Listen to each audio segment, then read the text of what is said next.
Est-ce que c'est de se libérer d'une domination? Est-ce que ça serait une guerre de libération, comme on aime le présenter?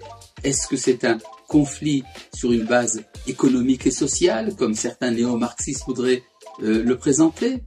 Non, il faut bien connaître les motivations véritables de celui contre lequel nous sommes en conflit. Or, cette motivation est de type religieuse. Elle considère en effet que l'État d'Israël en tant qu'entité politique est illégitime dans le Proche-Orient. Et ceci pour des raisons profondément ancrées dans une certaine théologie islamiste qui considère que, étant donné que le territoire d'Eretz Israël fait partie de ce qu'on appelle le Dar el-Islam, c'est-à-dire le domaine qui est sous la domination de l'islam, l'existence même de l'État d'Israël en tant qu'entité indépendante est tout à fait illégitime et doit être éliminée de la carte. C'est ça qui est le fondement théorique et théologique de la doctrine du Hamas et du djihad.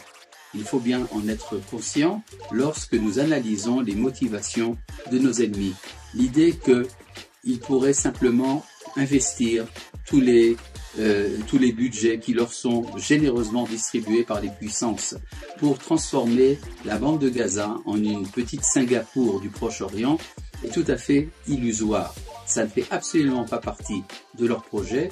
Leur projet est de réaliser l'éradication d'Israël de la carte du monde, et c'est ça que nous devons leur expliquer de manière violente qu'ils n'y arriveront jamais.